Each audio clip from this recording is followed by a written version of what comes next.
Hello everyone, welcome to my channel all about biology. This is Jyoti Verma and today we will discuss about the last part of cycus, that is the reproduction in cycus. So reproduction in cycus takes place by two different methods. It can take place by vegetative method or it can take place by sexual reproduction also. So vegetative reproduction takes place by means of adventitious buds or bulbils. These basically develop at the basal part of the stem from the parenchymatous cells of the cortex in the crevices between the persistent leaf bases. So in the case of Cycas revoluta, vegetative reproduction takes place by means of bulbils which arise from the basal part of the stem, mainly from the parenchymatous cells of the cortex. Okay, however, in the case of Cycas cercinalis, the vegetative reproduction takes place by means of suckers which develop from the roots. They grow horizontally, slight away from a distance from a plant, and then they give rise to a new plant. So vegetative reproduction in different species of Cycas is different. As in Cycas cercinalis, there is vegetative reproduction by means of suckers. However, in Cycas revoluta, there is vegetative reproduction by means of adventitious buds or bulbils. So Cycas के reproduction के बारे में अगर हम बात करें तो cycas में वेजिटेटिव रिप्रोडक्शन भी होता है और सेक्सुअल रिप्रोडक्शन भी होता है. वेजिटेटिव रिप्रोडक्शन के केस में एडवेंशियस बर्ड्स और बुलबिल्स के थ्रू रिप्रोडक्शन होता है, जिसमें साइकस रेवलूटा के केस में जो हमारा स्टेम है, स्टेम के बेसल पार्ट पे बुलबिल्स दिखाई देते हैं जो कि कॉर्टेक्स के पैरेन्काइमेटस सेल से अराइज करते हैं और उनसे नए प्लांट का फॉर्मेशन होता है. जबकि साइकस सर्सिनालिस के केस में वेजिटेटिव रिप्रोडक्शन सकर्स के थ्रू होता है जो कि रूट्स से अराइज करते हैं. ये मेन जो प्लांट बॉडी होती है उससे थोड़ा दूर डिस्टेंस पे अराइज करते हैं और फिर उनसे नए प्लांट का फॉर्मेशन होता है. Now we will discuss about the sexual reproduction in the case of Cycas. So sexual reproduction in the case of Cycas takes place by means of male cone and the female megasporophyll. Cycas is basically a dioecious plant. It means that the male and female reproductive structures are present on the different plants. Okay, now we will talk about the male cone or male strobilus. So the male cone is present at the apex of the stem in between the crown of foliage leaves. So the foliage leaves surround the male cone. The male cone consists of several microsporophylls which are arranged spirally on a central cone axis. Okay, so there is a cone axis over which the microsporophylls are arranged to form a male cone. Now the male cone basically is made up of microsporophylls which are arranged together on an axis, and each microsporophyll has two sides. It has a adaxial side and it has a abaxial side. So on the abaxial side, microsporangia are arranged in groups which are called as the sori. The group of microsporangia in this case is the sori, and each sori consists of 2 to 3 microsporangia. In the microsporangia, several microspores are present. So this is basically the outline that is showing you how the microspores are present within the male cone. So cycas के case में अगर हम sexual reproduction की बात करें तो cycas एक dioecious plant है, यानी कि मेल और female reproductive structures different plants पे प्रेजेंट होंगे. अब अगर हम मेल कोन या मेल स्ट्रोबिलस की बात करें तो वो स्टेम के एपेक्स पे पाया जाएगा जहाँ पे फोलिएज लीव्स प्रेजेंट होती हैं. मेल कोन की अगर बात करें तो मेल कोन माइक्रोस्पोरोफिल के क्लस्टर से मिलके बना है, यानी एक सेंट्रल कोन एक्सिस होती है जिसपे बहुत सारी माइक्रोस्पोरोफिल अरेंज हो जाती हैं और उनसे ही मेल कोन का फॉर्मेशन होता है. तो मेल कोन में बहुत सारी माइक्रोस्पोरोफिल प्रेजेंट होती है. माइक्रोस्पोरोफिल की दो साइडें होती हैं, एडैक्सियल और अबैक्सियल साइड. अब एक्सियल साइड में बहुत सारे माइक्रोस्पोरेंजिया ग्रुप्स में अरेंज्ड होते हैं जिन्हें हम सोराई कहते हैं, यानी कि हर सोराई में आपको 2 से 3 माइक्रोस्पोरेंजिया देखने को मिलेंगे और माइक्रोस्पोरेंजिया में माइक्रोस्पोर्स प्रेजेंट होते हैं। So in this diagram you will be able to see the male cones. The male cones are present at the top of the stem in between the crown of foliage leaves. So these are the foliage leaves and these are the male cones. The male cones have been formed by the cluster of several microsporophylls, and the position of male cone can be different. It can be present in center or it can be present in that way also. Now if you look at the male cone, so this one is the male cone, the external appearance of the male cone, in which there are several microsporophyll. If we cut a section of this cone, then we will be able to see this type of structure. There is a central cone axis, okay, on which different types of microsporophylls are arranged, and within the microsporophylls there are microsporangia. अगर हम male cone की बात करें तो male cone का structure आपको कुछ इस तरीके का दिखाई देगा जिसमें बहुत सारी माइक्रोस्पोरोफिल प्रेजेंट है। अगर आप इस मेल कोन का सेक्शन कट करेंगे तो आपको कुछ इस तरीके का स्ट्रक्चर दिखाई देगा जिसमें एक सेंट्रल कोन एक्सिस प्रेजेंट होगी और साइड में माइक्रोस्पोरोफिल प्रेजेंट है। माइक्रोस्पोरोफिल के अंदर ही माइक्रोस्पोरेंजिया प्रेजेंट है जिसमें कि माइक्रोस्पोर्स आपको देखने को मिलेंगे। सो ये आपका जो ए वाला है ये माइक्रोस्पोरोफिल का स्ट्रक्चर है। ये एडैक्सियल साइड से लिया गया माइक्रोस्पोरोफिल का स्ट्रक्चर है, यानी बाहर से जब आप माइक्रोस्पोरोफिल को देखेंगे तो कुछ इस तरीके का स्ट्रक्चर दिखाई देगा। आपको टिप पे एक पॉइंटेड स्ट्रक्चर दिखाई देगा जो कि एपोफाइसिस होगा। इसके बाद अगर आप अंदर की तरफ माइक्रोस्पोरोफिल को देखेंगे तो आपको कुछ इस तरीके का स्ट्रक्चर दिखाई देगा, बी पार्ट वाला, जिसमें बहुत सारे सोराई प्रेजेंट है। सोराई यानी कि ग्रुप ऑफ स्पोरेंजिया। आप देख सकते हैं कि कुछ इस तरीके से ये स्पोरेंजिया अरेंज है और इनमें एक डिहिसेंस की लाइन प्रेजेंट है। यहीं से ये स्पोरेंजिया बर्स्ट होते हैं और स्पोर्स रिलीज होते हैं। सो इस तरीके से माइक्रोस्पोरोफिल पे आपको माइक्रोस्पोरेंजिया सोराई के फॉर्म में दिखाई देंगे और उन माइक्रोस्पोरेंजिया के अंदर माइक्रोस्पोर्स प्रेजेंट होंगे। ये माइक्रोस्पोरोफिल का टीएस है। जब आप ट्रांसवर्स सेक्शन कट करेंगे माइक्रोस्पोरोफिल का तो आपको कुछ इस तरीके का दिखाई देगा।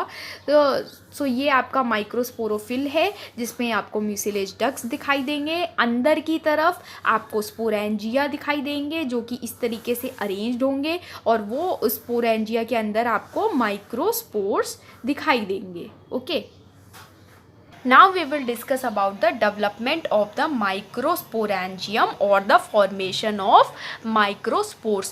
So the development of microsporangium in the case of cycas is of eusporangiate type, that is it develops from a group of cells. Okay, so there is basically a sporogenous initial cell.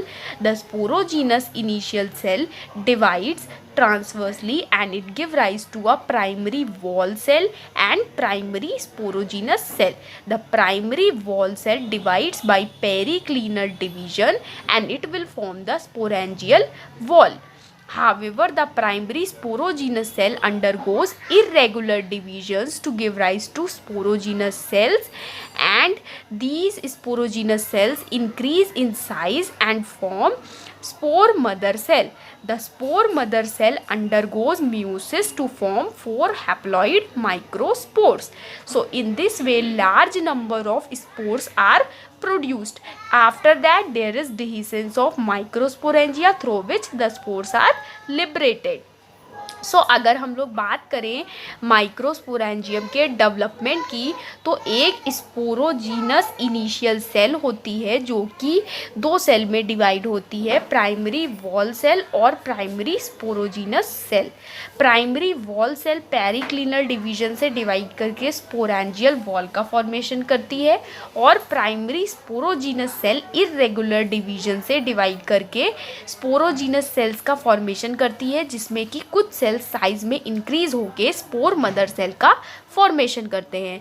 फिर spore mother cell में जब meiosis होती है तो 4 haploid microspores का formation होता है और इस तरीके से माइक्रोस्पोरेंजिया में माइक्रोस्पोर्स का फॉर्मेशन होता है। इसके बाद माइक्रोस्पोरेंजिया का डिहिसेंस होता है और माइक्रोस्पोर लिबरेट हो जाते हैं।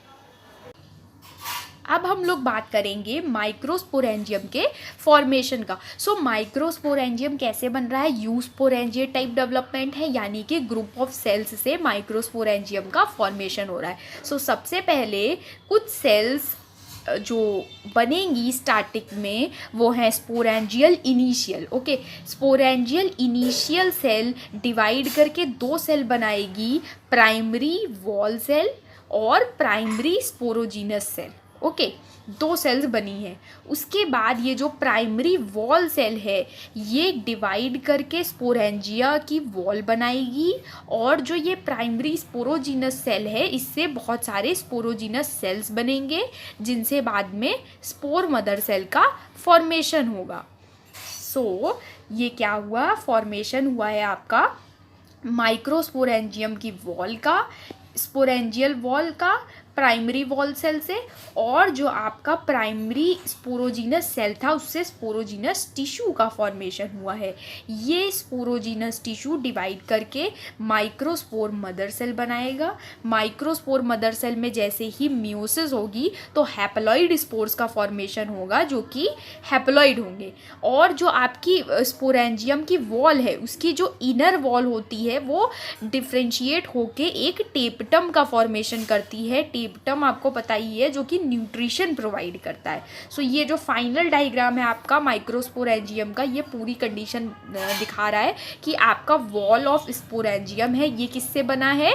प्राइमरी वॉल सेल से बना है। उसके बाद जो स्पोरेंजियल वॉल की इनर वाली वॉल होती है वो डिफ्रेंशिएट होकर टेपटम का फॉर्मेशन करती है, और अंदर में जो आपका स्पोर मदर सेल थे उसमें जब म्यूसिस हो जाएगी तो माइक्रोस्पोर टेट्राड्स का फॉर्मेशन होगा। सो ये आपका माइक्रोस्पोरेंजियम का डायग्राम है और इस तरीके से माइक्रोस्पोरेंजियम का फॉर्मेशन होता है।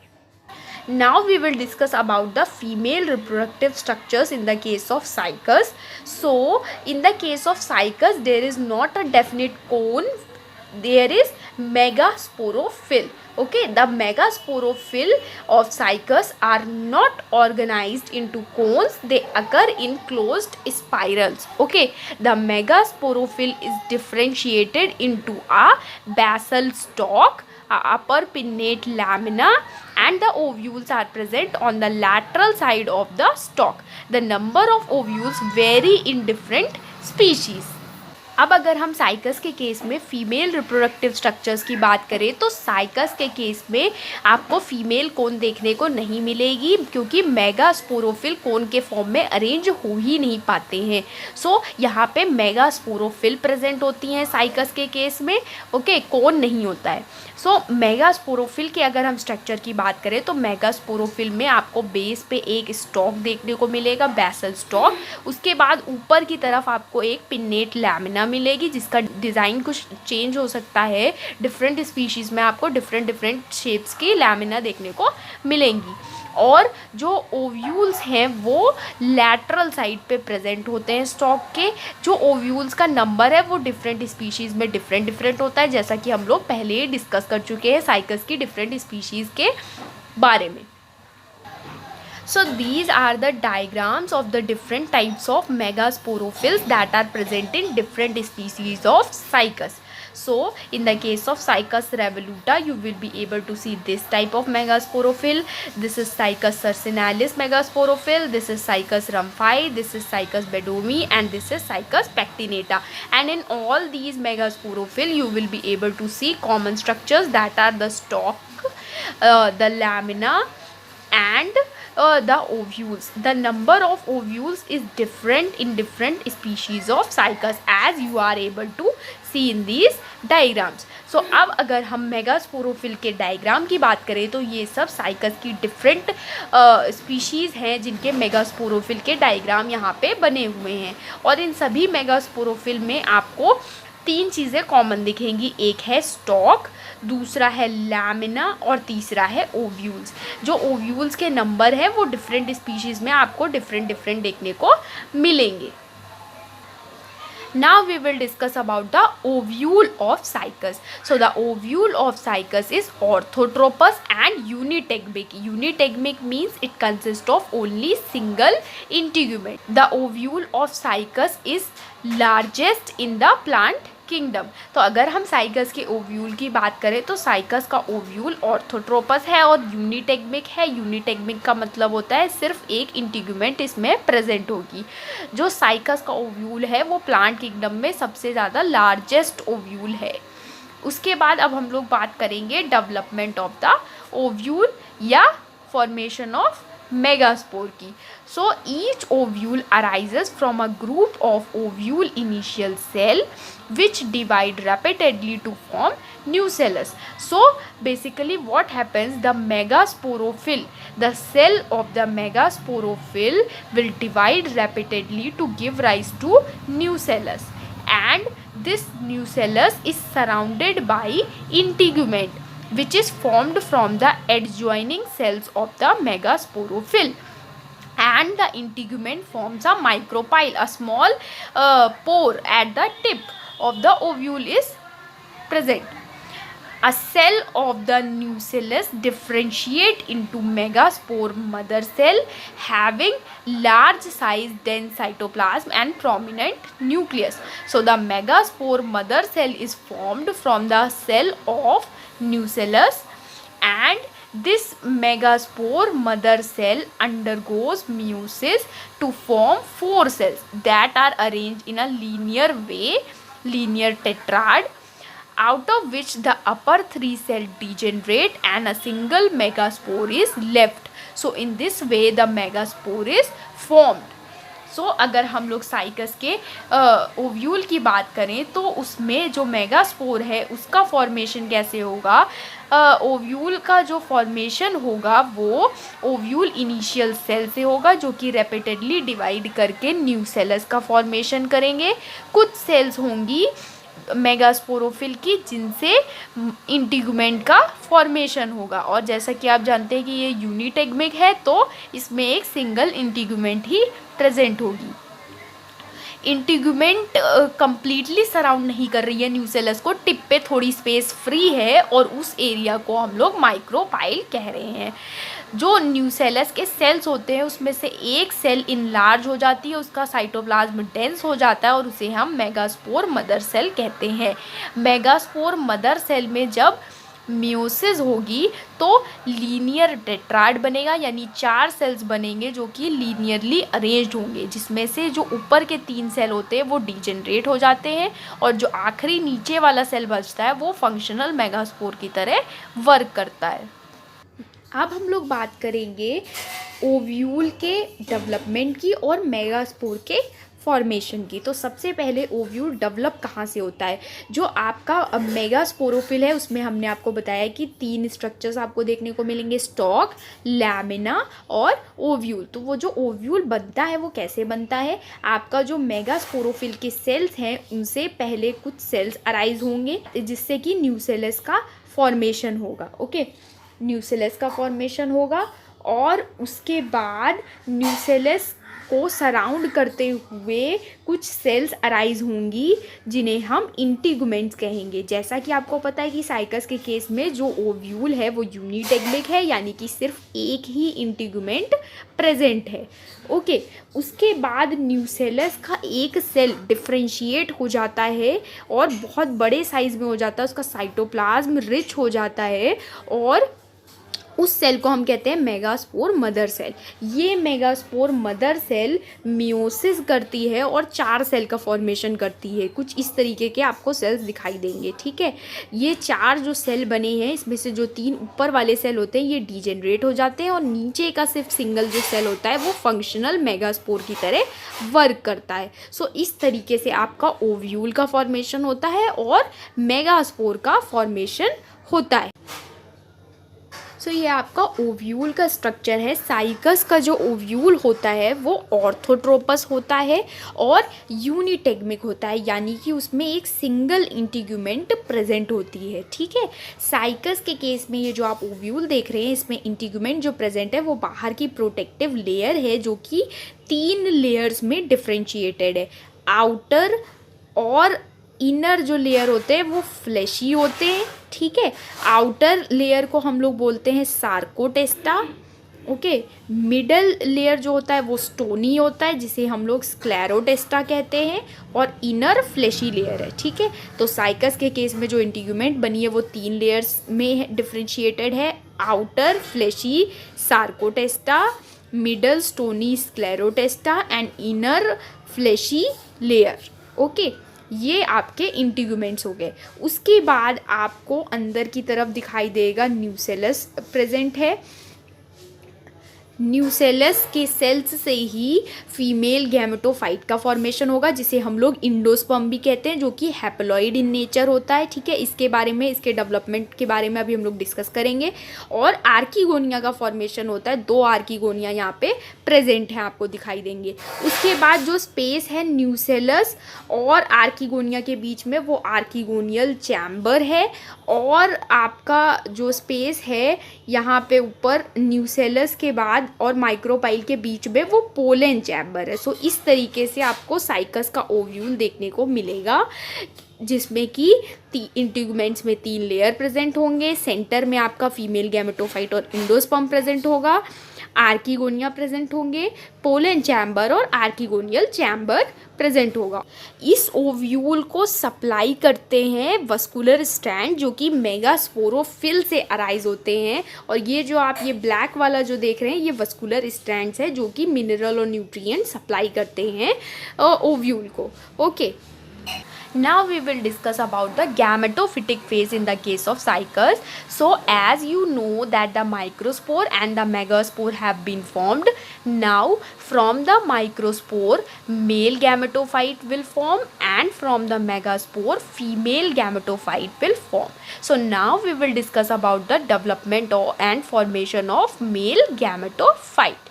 So the male gametophyte develops partially inside the sporangium before pollination and partially within the pollen chamber of ovule after pollination. So अगर हम लोग बात करें गैमेटोफाइट डेवलपमेंट की तो साइकस के केस में माइक्रोस्पोर के फॉर्मेशन के बाद माइक्रोस्पोर से मेल गैमेटोफाइट का फॉर्मेशन होता है और मेगास्पोर से फीमेल गैमेटोफाइट का फॉर्मेशन होता है। अब मेल गैमेटोफाइट के फॉर्मेशन की अगर हम बात करें तो मेल गैमेटोफाइट का जो डेवलपमेंट होता है वो पार्शियली जो है माइक्रोस्पोरेंजियम के अंदर होता है, उसके बाद पॉलिनेशन हो जाता है और फिर बाकी का जो डेवलपमेंट है वो पोलन चैम्बर में होगा, ओव्यूल के पोलन चैम्बर में। तो अब हम लोग सारी स्टेजेस डिटेल में डिस्कस करेंगे। सबसे पहले हम लोग डिस्कस करेंगे मेल गैमेटोफाइट का डेवलपमेंट पॉलिनेशन से पहले। So the development of male gametophyte before pollination. What happens? We are having a microspore. The microspore divides by a transverse wall and it give rise to 2 cells, a large antheridial cell and a small prothallal cell. The large antheridial cell will again divide to give rise to a small generative cell and a large tube cell. So now in this condition the microspore is in 3-celled stage. So what are those 3 cells?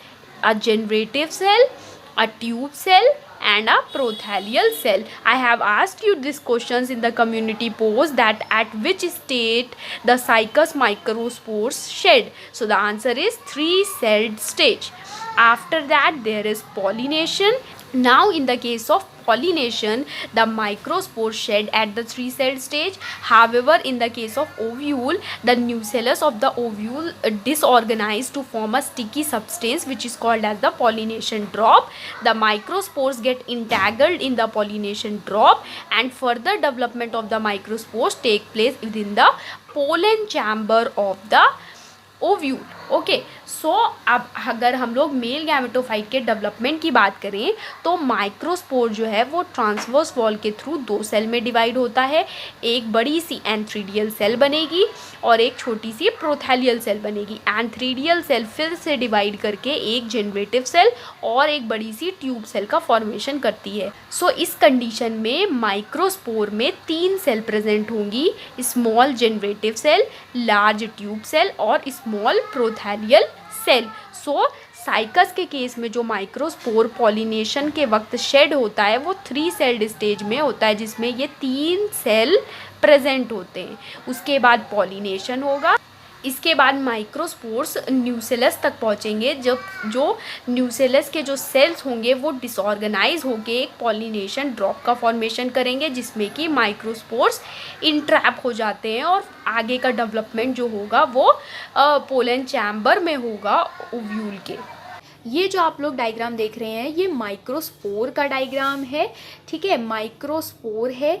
Microspore में आपको exine देखने को मिलेगी जो उसकी बाहर की layer होती है, इंटाइन देखने को मिलेगी जो उसकी अंदर की लेयर होती है, और सेंटर में आपको एक न्यूक्लियस देखने को मिलेगा, ठीक है। उसके बाद जब हम लोग माइक्रोस्पोर के डेवलपमेंट की बात करते हैं, यानी कि मेल गैमेटोफाइट के फॉर्मेशन की बात करते हैं, तो माइक्रोस्पोर का जो ये न्यूक्लियस है ये डिवाइड होगा, 2 न्यूक्लियस बनेंगे। इससे क्या बनेगा? इससे स्मॉल प्रोथैलियल सेल बनेगा और लार्ज एंथ्रीडियल सेल बनेगा, ओके। ये सेल बनेंगे। उसके बाद क्या होता है, आपका जो ये एंथ्रीडियल सेल है, ये एंथ्रीडियल सेल डिवाइड करके 2 सेल बनाएगी, ट्यूब सेल और जनरेटिव सेल, ओके। तो जो आपका माइक्रोस्पोर है वो 3 सेल्ड स्टेज में शेड होगा, जिसमें आपकी 3 सेल्स प्रेजेंट होंगी, prothallial cell, okay, generative cell and tube cell, ठीक है। उसके बाद पॉलिनेशन होगा और इस माइक्रोस्पोर का जो डेवलपमेंट होगा वो ओव्यूल में होगा। So now we will discuss about the development of male gametophyte after pollination. So as you all know that in the case of cycas, the microspore shed at 3-celled stage, in which it consists of a tube cell, a generative cell and a prothallal cell. Then there is pollination, that is the transfer of microspores from the microsporangia to the ovule, okay. After pollination there is formation of 2 types of cells, body cell and stalk cell from the generative cell, okay. So the generative cell will divide to give rise to body cell and stalk cell. After that there is pollen tube formation. The pollen tube in this case is sperm carrier and haustorial. Haustorial means it absorbs nutrition, okay. And after the formation of pollen tube, the body shell will divide and it will give rise to 2 male gametes, okay. The male gametes in the case of cycas are basically top shaped and they have many cilia. So this is the characteristic feature of the cycas, that in the case of cycas the male gametes are top shaped having many cilia. तो अगर हम लोग बात करें development of male gametophyte की pollination के बाद, तो पॉलिनेशन के पहले माइक्रोस्पोर में 3 सेल प्रेजेंट थे, ट्यूब सेल, जनरेटिव सेल और प्रोथैलियल सेल। उसके बाद पॉलिनेशन होता है। पॉलिनेशन होने के बाद जो जनरेटिव सेल है वो 2 सेल में डिवाइड होगा, बॉडी सेल और स्टॉक सेल में। इसके बाद पोलन ट्यूब का फॉर्मेशन होगा। साइकस के केस में जो पोलन ट्यूब है वो स्पर्म कैरियर भी है और हॉस्टोरियल भी है, ठीक है। और जो आपका बॉडी सेल है वो 2 मेल गैमेट्स बनाएगा। और साइकस के केस में जो मेल गैमेट्स होते हैं वो टॉप शेप्ड होते हैं और उनमें बहुत सारे सिलिया प्रेजेंट होते हैं। Cilia means small hair like structures, okay.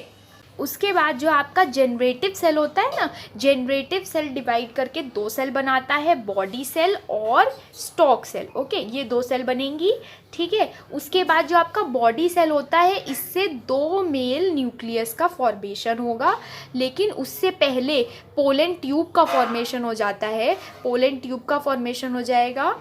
सो ये आपका ओव्यूल है। ओव्यूल में पोलन ट्यूब का फॉर्मेशन हो गया है। ये यहाँ पे आर्किगोनिया प्रेजेंट है और ये पोलन ट्यूब जो बन गई है इसमें 2 मेल गैमेट्स आ जाते हैं। फिर क्या होता है, जो एक मेल गैमेट होता है वो फ्यूज़ कर जाता है आर्किगोनिया के एग से और जाइगोट का फॉर्मेशन करता है। ठीक है, जो आपका मेल गैमेट होता है वो कुछ इस तरीके का आपको दिखाई देगा, जो कि टॉप शेप्ड है और इसमें बहुत सारे सिलिया प्रेजेंट है। ये कैरेक्टरिस्टिक फीचर है साइकस के मेल गैमेट का, जिसे हम लोग एंथेरोजॉइड भी कहते हैं। Now we will discuss about the development of female gametophyte in the case of cycas. So the female gametophyte involves the megaspore. So in the megaspore there is free nuclear division. Free nuclear division means the megaspore will divide and it will form large number of nuclei, but there is no wall formation. The megaspore nuclei will divide and it will give rise to large number of nuclei by means of free nuclear divisions. Okay, then what happens, the large number of nuclei moves toward the periphery, okay, leaving a central vacuole. So you are having a central vacuole which is an empty space, and along it there are large number of nuclei towards the periphery. After that the wall formation starts between the nuclei and there is formation of tissue that is called as the endosperm or female prothallus. So the endosperm is haploid in the case of gymnosperms. That is the very important point. Okay, so there is formation of endosperm or female prothallus which is haploid from the megaspore cells by free nuclear divisions. After that what happens, development of archegonia takes place. So what happens, some cells, some superficial cells near the micropylar end, they enlarge and give rise to archegonial initial. Archegonial initial will divide and it will give rise to outer primary neck cell and inner central cell, out of which the outer primary neck cell will give rise to 2 neck cells and the inner central cell will give rise to venter canal nucleus and egg nucleus. अब हम लोग बात करेंगे female gametophyte के development की। तो जो आपका मेगास्पोर होता है, मेगास्पोर में फ्री न्यूक्लियर डिवीजन होगा। फ्री न्यूक्लियर डिवीजन का मतलब ये है मेगास्पोर का न्यूक्लियस डिवाइड करेगा और बहुत सारे न्यूक्लियस बनाएगा, जिसमें कि वॉल का फॉर्मेशन अभी नहीं होगा, बहुत सारे न्यूक्लियस एक साथ बनेंगे। ठीक है, उसके बाद क्या होता है, सेंटर में एक वैक्यूल का फॉर्मेशन हो जाता है, क्योंकि ये जो सारे न्यूक्लियाई होते हैं ये फेरी की तरफ मूव कर जाते हैं, किनारे की तरफ मूव कर जाते हैं।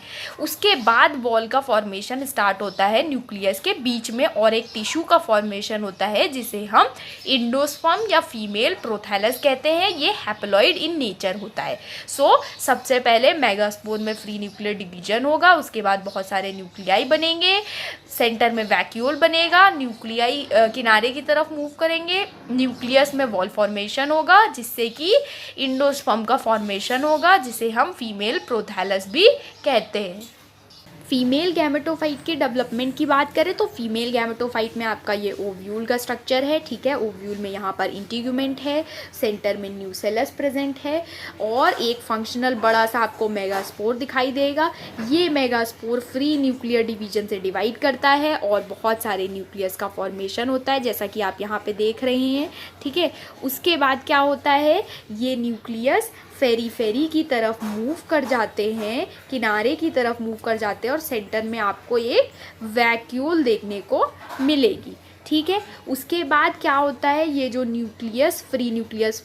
फ्री न्यूक्लियाई प्रेजेंट है इसमें वॉल का फॉर्मेशन हो जाएगा और धीरे धीरे करके एक टिश्यू का फॉर्मेशन होगा जिसे हम लोग फीमेल गैमेटोफाइट या इंडोस्पर्म कहते हैं, जो कि हैप्लॉइड इन नेचर होता है। ओके, और इसके बाद ये जो आपका फीमेल गैमेटोफाइट इंडोस्पर्म है, यहाँ पे जो न्यूसेलस प्रेजेंट है, न्यूसेलस की कुछ टिप की सेल्स से ही आर्किगोनिया का फॉर्मेशन होगा।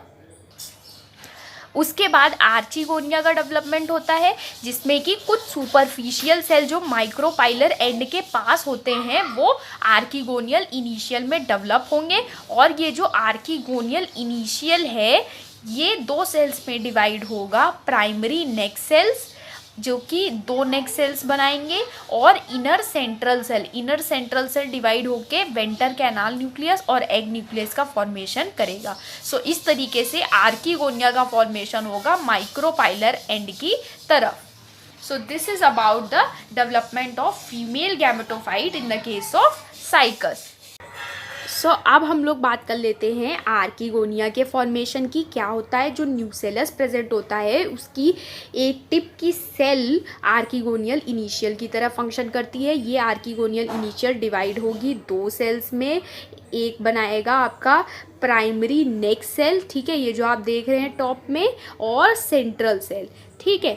उसके बाद ये जो प्राइमरी नेक सेल है इससे 2 नेक सेल्स का फॉर्मेशन होगा, और सेंट्रल सेल से वेंटर कैनाल न्यूक्लियस और एग न्यूक्लियस का फॉर्मेशन होगा। कैसे, जैसा कि आप यहाँ पे देख रहे हैं, ये आपका नेक सेल्स हैं। प्राइमरी नेक सेल से नेक सेल्स का फॉर्मेशन होगा, 2 बने हैं यहाँ पे।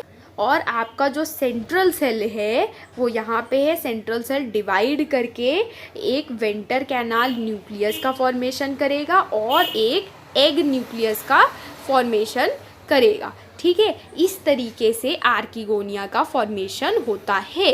Now we will discuss about the fertilization. As you know that the pollen tube reaches the archegonial chamber. The pollen tube contains 2 male gametes. The 2 male gametes are released into the archegonial chamber. Only 1 male gamete enters the archegonium and fuses with the egg to form zygote, and this process is called as the fertilization. However, the entrance of more than 1 male gamete is called as polyspermy. So अब हम fertilisation की बात कर लेते हैं। Pollen tube आर्कीगोनियल chamber तक जाती है। पोलन ट्यूब में 2 मेल गैमेट्स प्रेजेंट है जो कि आर्कीगोनियल चैम्बर में रिलीज हो जाते हैं।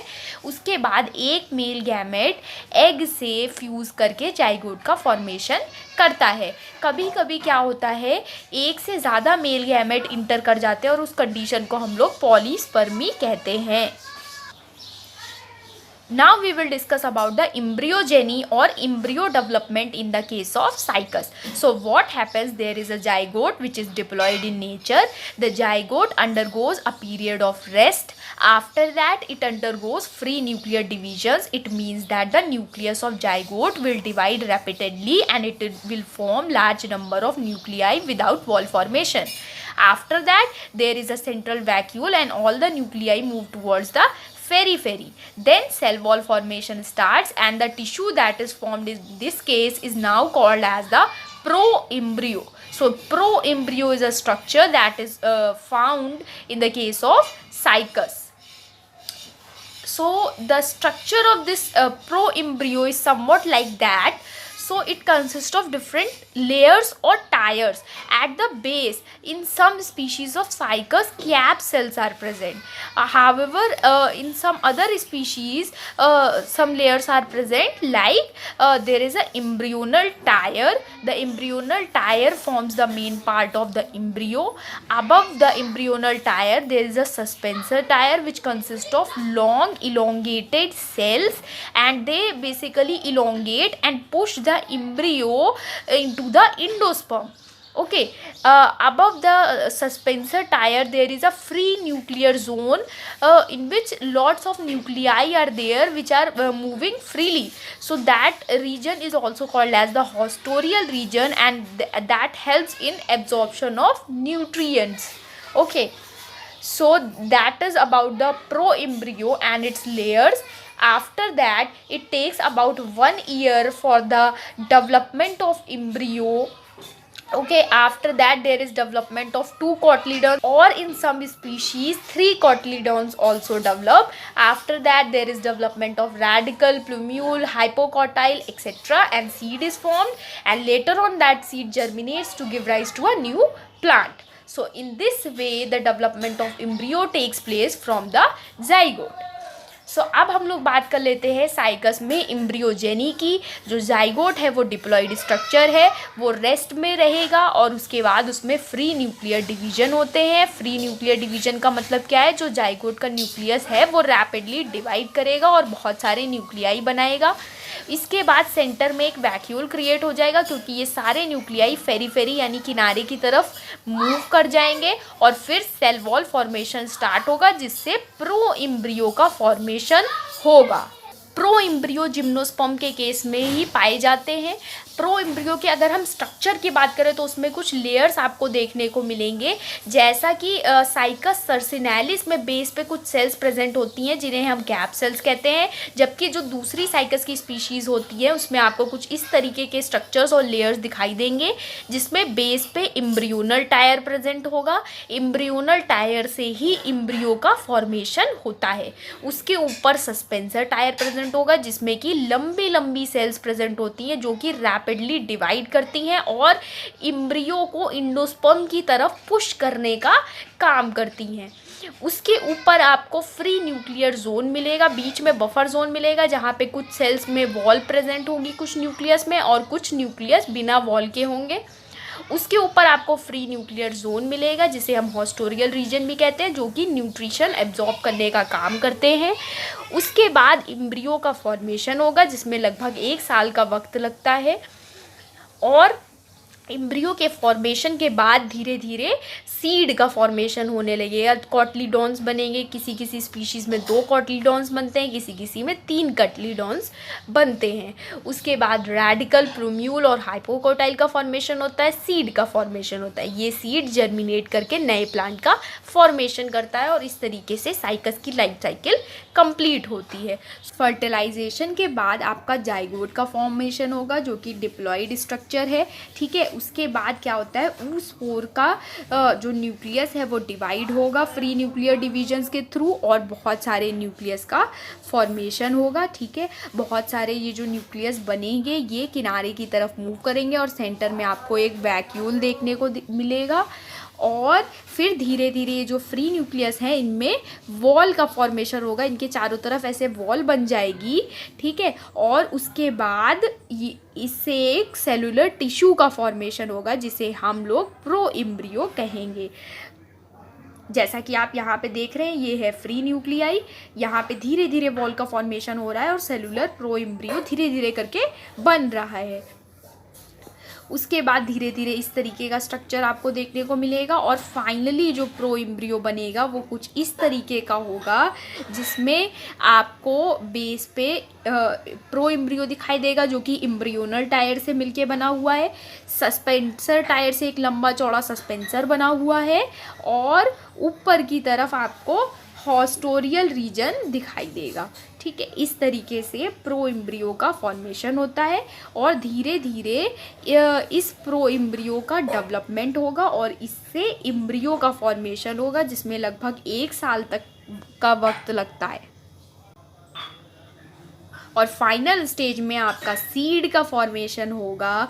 ये सीड में फिर धीरे धीरे रेडिकल का फॉर्मेशन होगा, प्लूम्यूल का फॉर्मेशन होगा, जिससे कि रूट और शूट सिस्टम बनेगा, और फिर उसके बाद नए प्लांट का फॉर्मेशन होगा। सो इस तरीके से साइकस में रिप्रोडक्शन होता है। तो ये वीडियो था sexual reproduction in the case of cycas. अगर आपको वीडियो पसंद आया तो चैनल को सब्सक्राइब करिए, लाइक करिए, शेयर करिए। Thank you so much.